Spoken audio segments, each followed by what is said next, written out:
नमस्कार। हर दिन पावन श्रृंखला में आज 21 मई की कड़ी में हम चर्चा करेंगे जीवन दीप जलाने वाले गिरिराज प्रसाद जी के बारे में।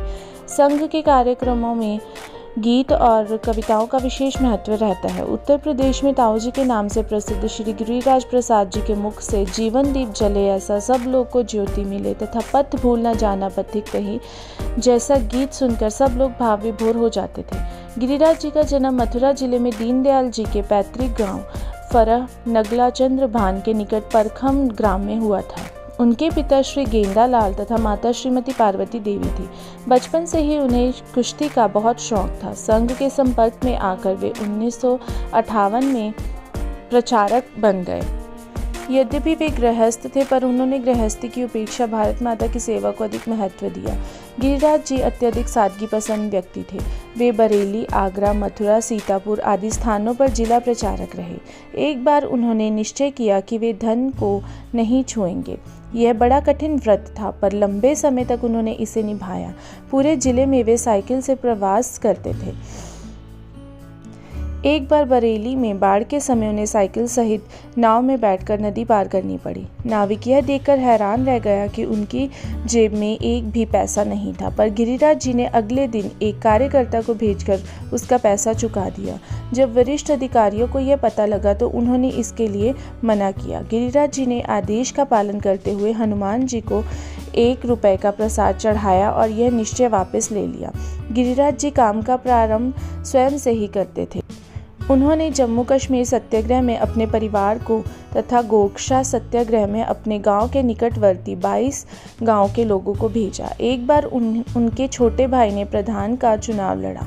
उनसे कहा कि आप भी एक दिन के लिए गांव आ जाएं। इस पर उन्होंने कहा कि प्रचारक का काम शाखा चलाना है, वोट मांगना नहीं। आपातकाल में वे आगरा में जिला प्रचारक थे। पुलिस ने उन पर मीसा लगा दिया पर वे पकड़ में नहीं आए। इस पर पुलिस ने सामान सहित उनके घर को ही अपने कब्जे में कर लिया, लेकिन गिरिराज जी डिगे नहीं। 1976 में रक्षाबंधन वाले दिन किसी की मुखबिरी पर पुलिस ने उन्हें पकड़कर जेल में डाल दिया, जहां से वे आपातकाल की समाप्ति पर ही बाहर आ गए। 1978 में उन्हें पश्चिम उत्तर प्रदेश में भारतीय किसान संघ का संगठन मंत्री बनाया गया।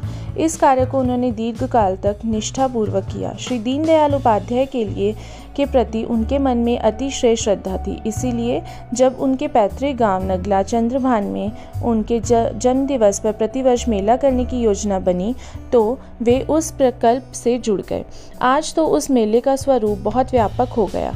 उनमें स्वस्थ पशु, स्वस्थ बालक जैसी प्रतियोगिताओं के साथ ही किसान सम्मेलन, कवि सम्मेलन, कुश्ती और रसिया दंगल जैसे समाजोपयोगी कार्यक्रम होते हैं।